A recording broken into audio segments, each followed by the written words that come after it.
All right. Hello, everyone. Welcome to our live Q&A for February 2024. I think this is episode 18, 17 or 18, something like that, but glad you all are here. Our format for today, as always, is I'm going to give you just a little bit of an overview about what's been going on, and then I will take questions. So if you are here with me and you want to ask a question, you can either raise your hand and then come off of your camera and ask your question, or you can put your question in the chat. And if you put it in the chat, then my co-host will grab it and will ask the question on your behalf. And in lieu of either of those two options, I've got a list of questions here that have been submitted to me, and I will answer those, and hopefully you get something out of them. So before I get started, let's bring my co-host on. So, hi, Mom. How are you? I'm fine. How are you today? I'm good. I'm good.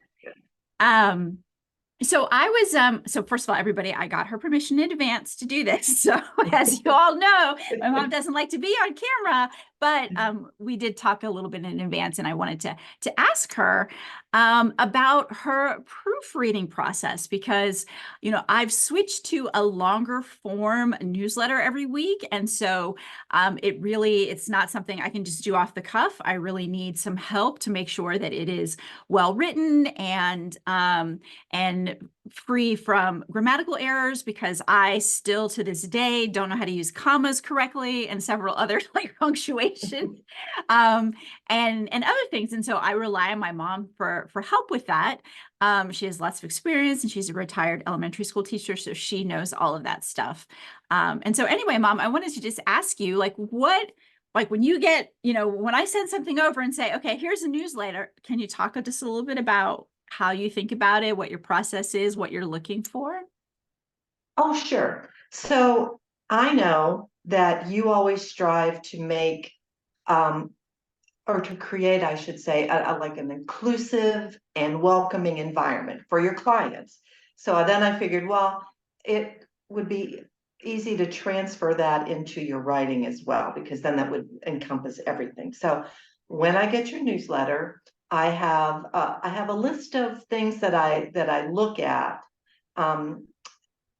Not necessarily for every newsletter, but I generally look at several items when I'm going through, besides the commas and the the grammar, because I do love an Oxford comma, you know. Yeah.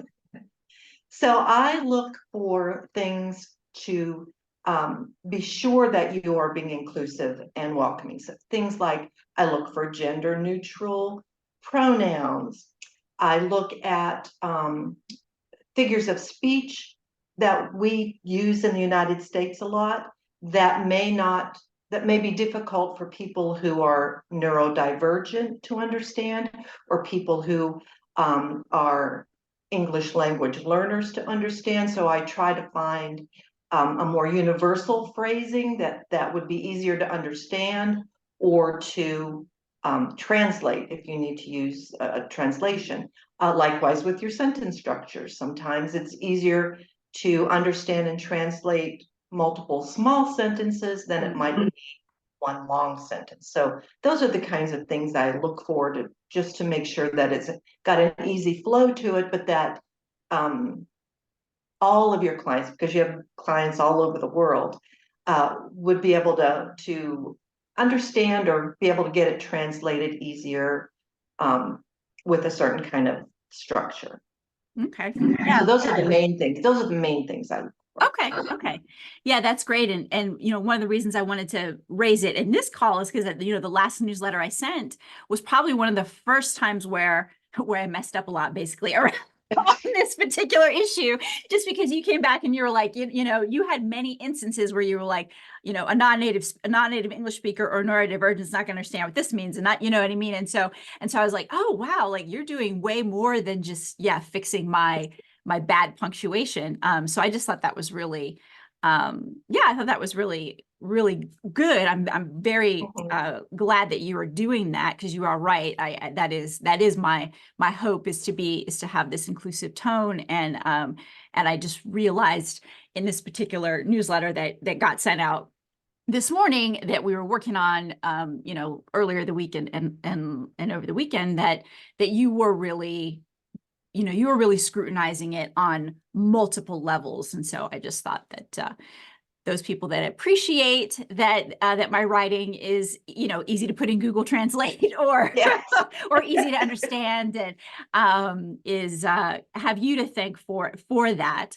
The other thing I just mentioned, and I don't know if it's its own separate category, or if it fits into into the different things, but you often strip out my corporate speak. So sometimes and I know that, I mean, my entire career has been in corporate, and I know we have corporate, US corporate culture tends to have, certain words, but we also tend to maybe be a little bit more blunt and terse in a kind of negative way, and maybe even like referring to people, not in bad ways, but I'm trying to think. I was thinking that there was one where I was like referring to people at, I know, I call people directs.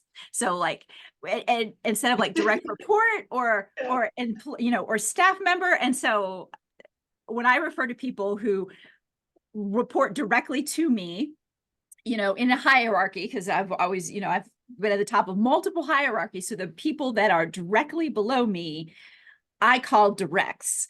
And you don't like that term, so you always soften it into like staff member, employee. I don't know, but anyway, I just noticed that last couple of times you've, because I think I did one about staff meetings or something. Yeah, I did.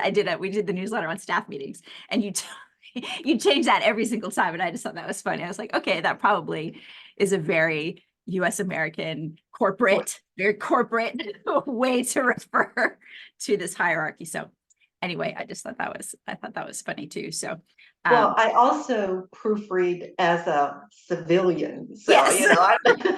Right. so, That's so, true. That's true. Yeah. So what?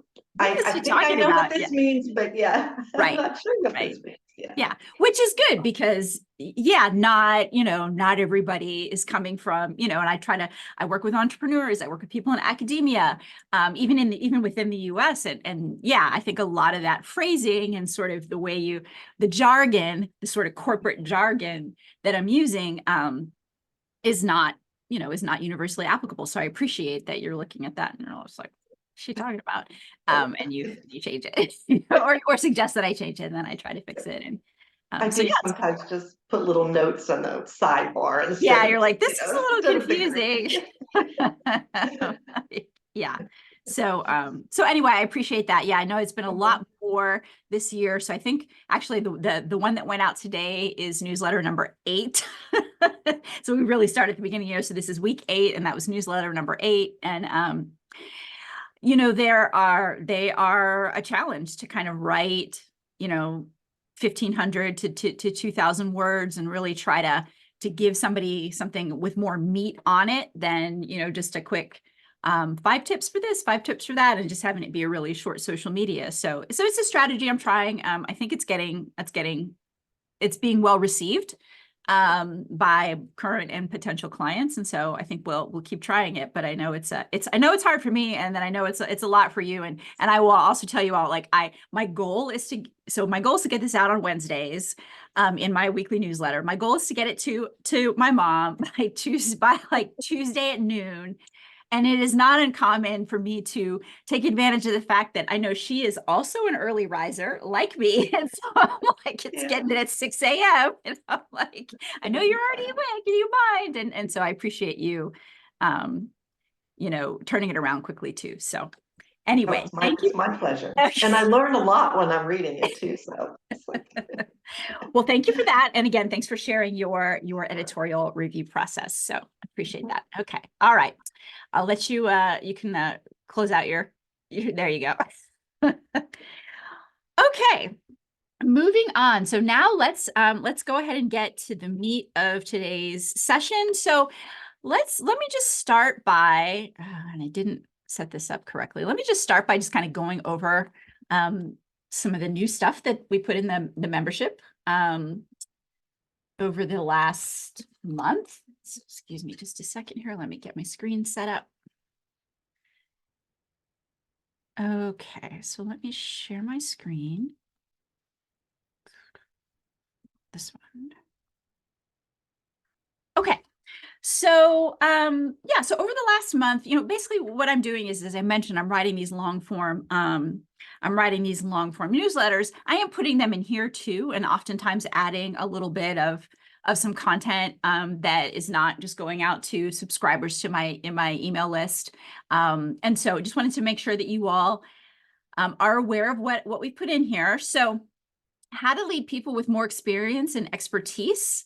Gosh, this is a question I get all the time. You know, I think it's really universally applicable. So this can come up, you know, if you're young, if you're sort of new to leadership, then by default, you're going to get a team with some people who have been around longer than you have. If you are in a reorganization, oftentimes you'll be leading a team maybe that's the same area of expertise that you are in, and you're leading that team. But if there's a reorganization, oftentimes, you know, and a whole team from a completely different part of the organization can get rolled into your organization. And so now you have, you know, you may not know hardly anything at all from a subject matter expertise standpoint about what those people do. And, you know, they're going to have more expertise than you, and likely more experience in the organization as well. And that can be very jolting and can really kind of throw you off your game, because here you were leading a team where you felt very confident, you really understood what was going on. And now, you know, you get these strangers, and it could be in a completely different technical area than what you're used to. And by technical, I don't just mean sort of scientifically technical. I mean, sometimes you might get a business development organization or something like that. If you're a technical person, or if you're in innovation, you know, the way that I was, then oftentimes, you know, business development, which tends to be kind of this bridge between technical services and sales, you might get some of those folks. And so you're sort of like, okay, well, how does business development work? And then, of course, if you're an entrepreneur, and I work with a lot of hard tech entrepreneurs in particular, the subject matter expert, they're developing this technology, they know a lot about the technology. Well, guess what? When you want to sell it, Now you've got to hire sales. You've got to hire, HR. You've got to hire marketing. You've got to hire, all these other completely different functions that now report to you if you choose to be the CEO of this company. And it's like, okay, I don't want to micromanage the salesperson. I don't know anything about sales. And so, you are often inclined to just let them do their thing.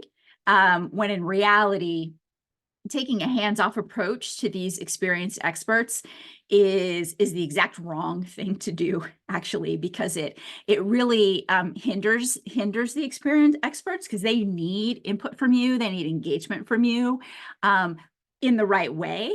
And when you withhold that from them, they can go off in the wrong direction, applying their excellent expertise, but to the wrong things.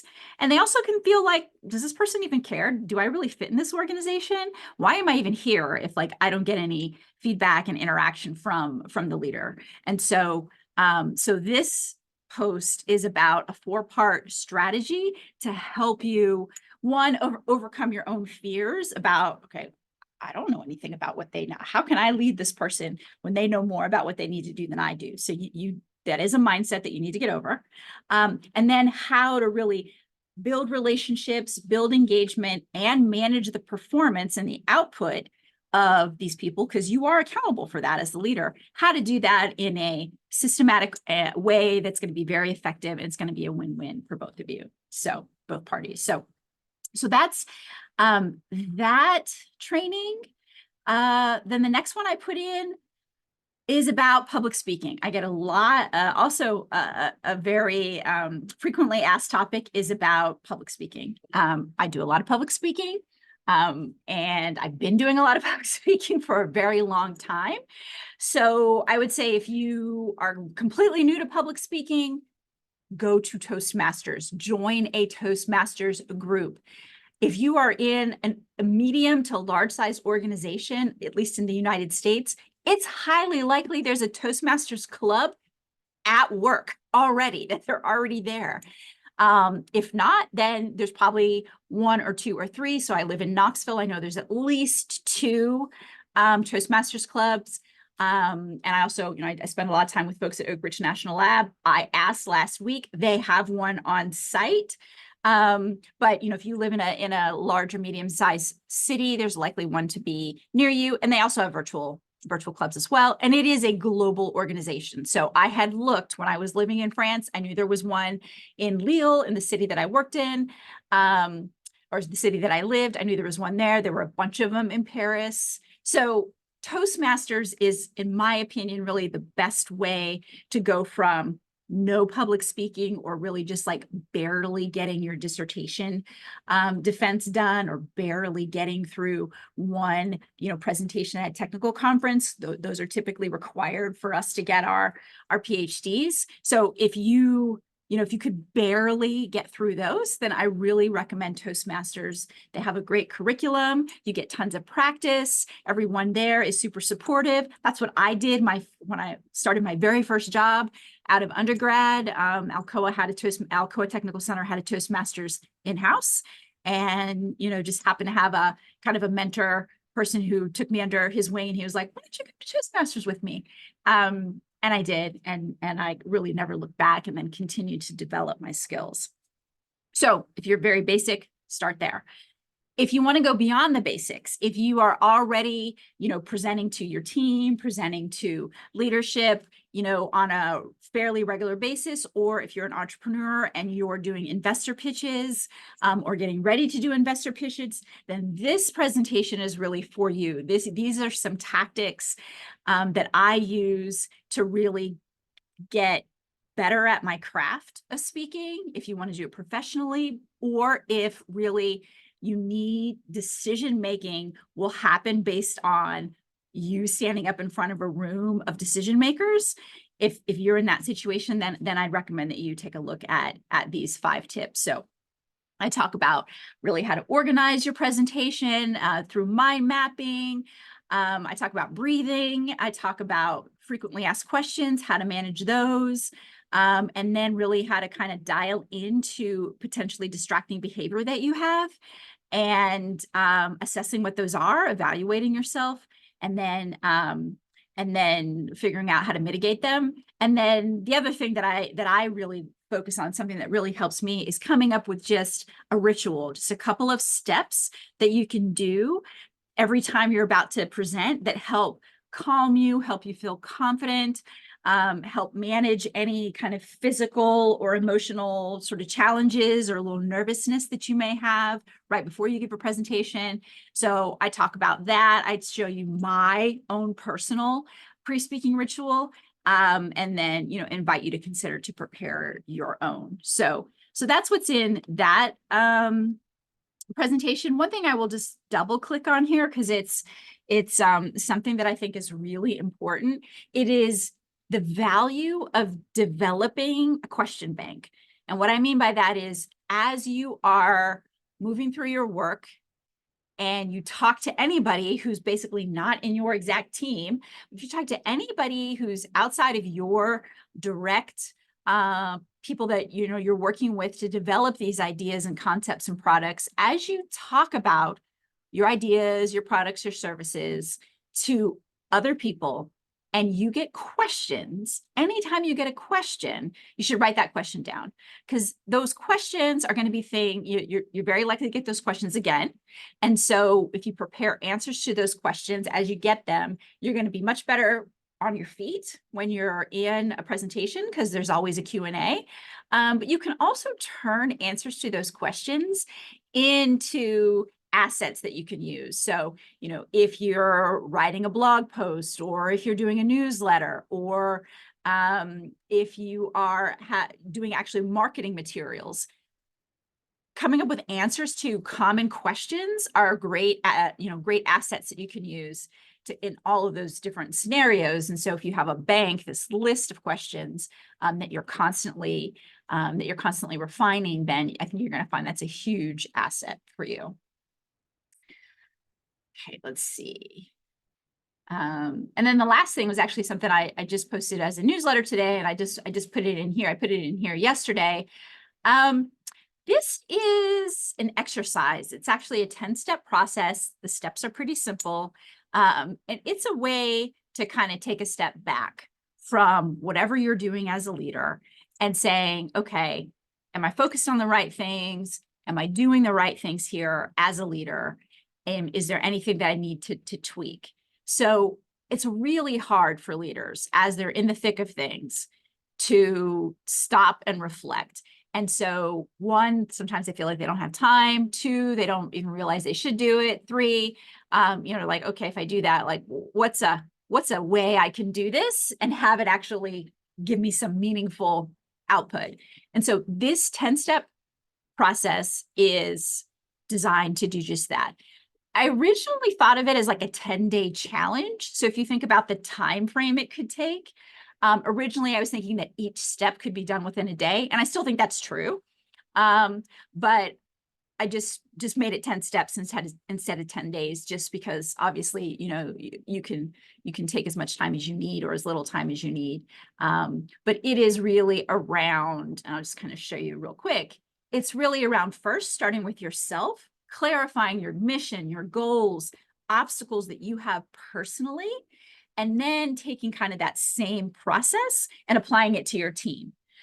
You absolutely can do this on your own and reflect on the team, or you can invite the team to participate with you in this process. So totally up to you how you want to do it. And that's what this is. I recommend you do it.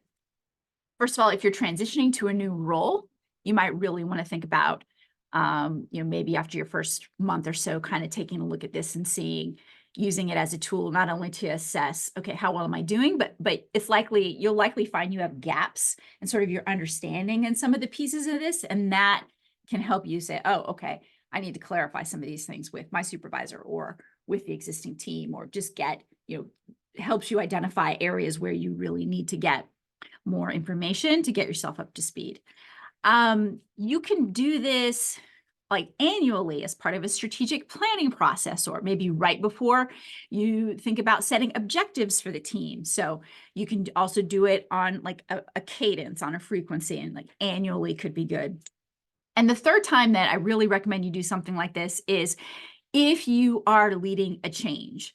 Either you're bringing in a new process, a new system into your team, you're about to go under a big reorganization, or maybe mergers and acquisitions or something like that. But any kind of really big change, it's a great time to kind of pause, do the self-reflection, and then the sort of the planning part that you do with the team can be a great way to get everybody aligned. And even if exactly what's going to happen isn't crystal clear yet, because you may be in the midst of some change, but kind of saying, okay, based on what we know now, this is our plan, and let's come back and revisit it, once a month, once a week, whatever the right frequency is, given the situation that you're in. Again, that can be a great way to use this kind of tool. So that's the other thing that I put in here, is this 10-step leadership tune-up. And then, of course, the other thing I put a full month late was just the video from last month's live Q&A. So that's in there too now. So those are the new things that we put into the membership since the last time we were together. Okay, so now I'm going to take a drink.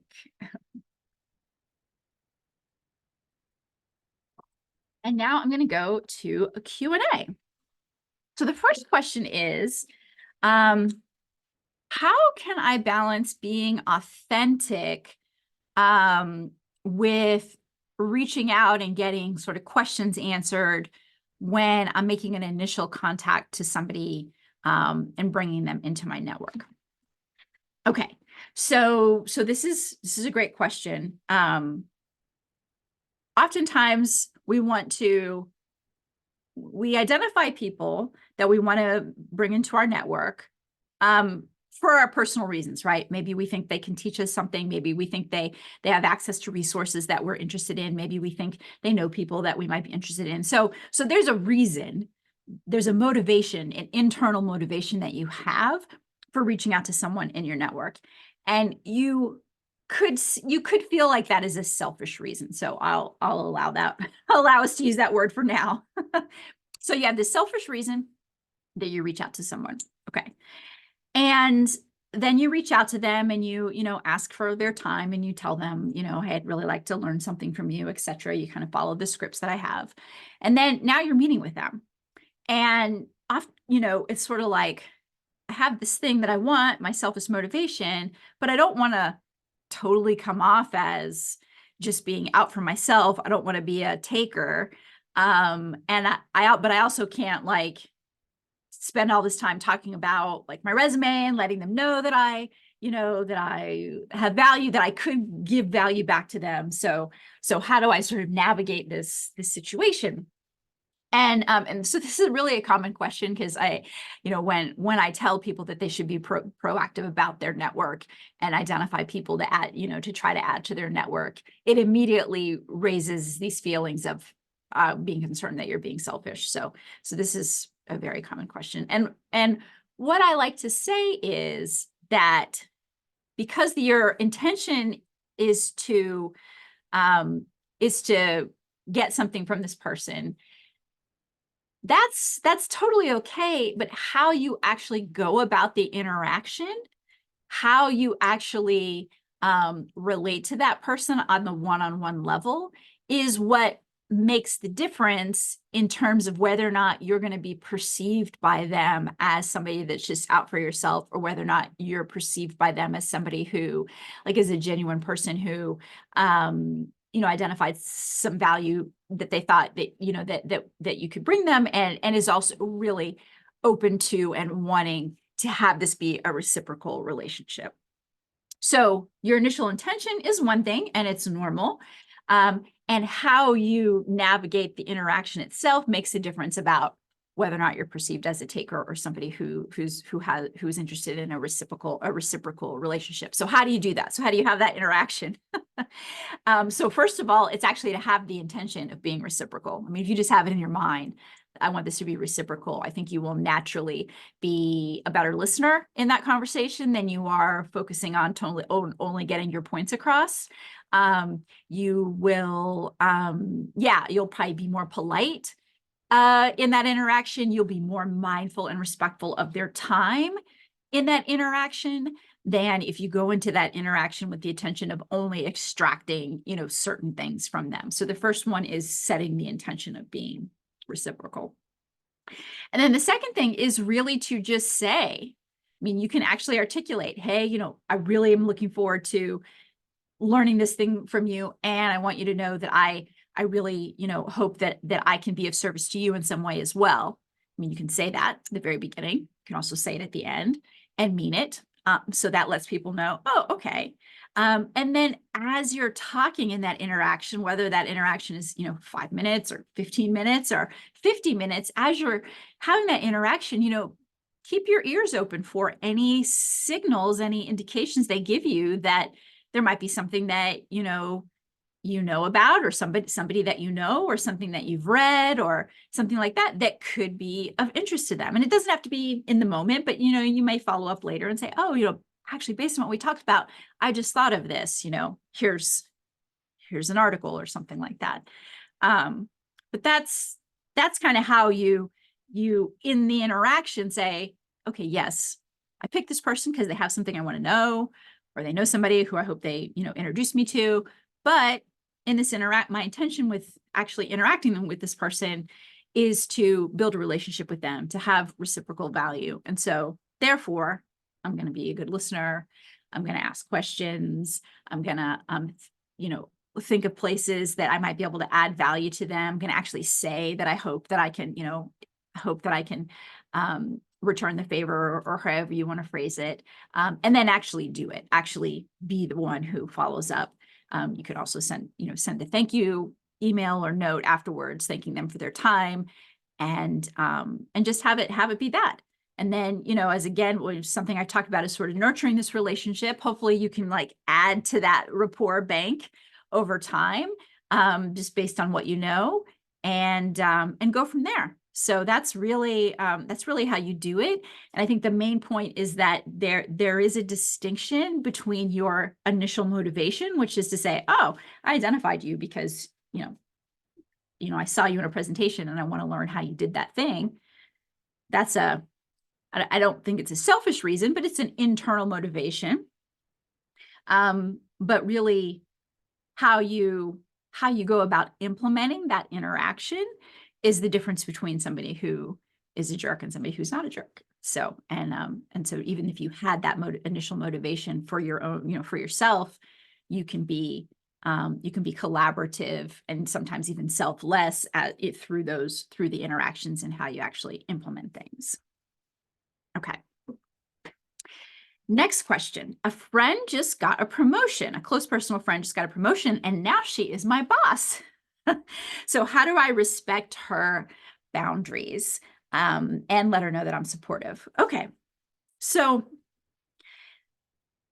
I'm going to answer this question maybe from the perspective of the person who's being promoted. So let me just back up. I have recommendations for people when they get promoted about how to communicate to the people that knew them before. Yesterday I was this person, now I have this role. And so I recommend that people that get promoted really, one, let people know that they have been promoted and what their new role is. And also, articulate as soon as kind of articulate how you want to interact with people either on your team or in your network, how you want to do things differently now that you're in this role. So I have recommendations for them. So I actually hadn't had the question before from somebody who's like, my friend just got promoted. How do I interact with her? But I guess I'm going to answer it kind of with those recommendations in mind. You as the friend, what I would suggest that you do is to first of all, of course, congratulate them But also actually just say, hey, I'm really excited for you in this new role. I know that our interactions may need to change based on your new role. And I just wanted to let you know that I recognize that. And, I support whatever you need to do to be effective in your job. So you can say that. I think I think that will be received very well. And then I think you are better to just let them actually articulate once they figured it out. They probably don't know right away, but once they figure out how they want to interact with you, what they need from you as their staff member now, just trust that they're actually articulating those boundaries. Because what I don't want you to do is to try to second guess yourself, try to kind of overcompensate for what you think they need in this new role, because really you won't know. And I think you could end up tying yourself in knots, trying to figure it out, trying to read people's minds. And I also think you could inadvertently send the wrong signal, send sort of, it could be interpreted in a whole host of very strange ways by this friend who's now a leader. If all of a sudden you start behaving differently, because you think that's what you need to do because now they're your boss. So better to just say up front, hey, excited you got this new role. I know things may need to change in how we interact now that you're my boss, and I am open and supportive of that. And, just let me know what you need. Say that to them, and then let them tell you what they need. And hopefully this person, your friend, will really think about what they need from everybody and can be clear in new boundaries if there are any, and what they need from you as their staff member. I'm sure it's odd for them too, to navigate that, and so it is a challenge for people who now become the boss of peers and friends. But it's something that they really need to figure out and articulate, and your job is to be as responsive and supportive as you can be given the new context. Okay. Next question. How do I tell my boss that I have too much work without seeming like I'm a complainer or not competent? Okay. So I actually think it is a sign of maturity to tell your boss that you need help prioritizing. So I guess that's really the first answer. The first answer is that I would frame this as a prioritization issue. Not as you're giving me too much to do, not as I can't get all this done, or, you need to make up your mind, or, not in a negative way, but in kind of a, hey, boss, here's what's on my plate right now. Here's how I understand how, given my workload, here's how I understand are the most important things I need to focus on right now. Do you agree? Or do you feel like I need to prioritize things differently? And also say, okay, hey, this has been added as a priority. That means that this other thing will take longer or be delegated to somebody else or something like that. So I really think that coming to the boss with a sort of, here are all the bricks that I'm working, here are all the blocks of things I'm working on, help sort the blocks, puts them in a position of, doing what they should be doing, which is prioritizing things. It also helps them recognize all the things that are on your plate. And I think that's a pretty healthy conversation. And as I said, when I led large teams, I actually told my direct reports, it's like, hey, I'm gonna load you down until you squeak. I need you to tell me when you've got too much going on, and when you need me to help you prioritize. And one, because I think that is a mature conversation that I expect leaders to have with more senior leaders. The second is, and I think that many leaders would also admit to this, I honestly do not keep track of all the stuff that I assigned. I just don't. I just have this, I have this deck of cards, I have this deck of priorities I need to do coming down my way. Even if you're the CEO, you've got tons of stuff coming at you from your board, from customers, from regulators, so, don't think at all that somebody who's the CEO of an organization can just sort of be the sole decider. That is not the case at all. But, senior, here I am, a senior leader. I've got all these things I've got to get done. And I do my best to sort of like deal them out as best I can. And I didn't necessarily pay close attention to what else was on people's plates, how they were managing things, etc. I really relied on my leaders to tell me if they were overloaded, if priorities, had shifted, if they had their own things coming in, directly from their channels. Because of course, if you're a mid-level manager, not only are things coming, your way from top down, but you've got your own set of stakeholders, your own set of customers, your own set of people that you're dealing with that, that you also have, develop obligations and deliverables with. So as I said, I see it as a sign of maturity and really a requirement. I mean, I think, if you're unwilling to raise your hand and say, hey, wait a second, we need to clarify a few things, and you're just willing to take it all on, and overextend yourself, and overextend your team, then to me, that's a problem. I mean, that's not my expectation.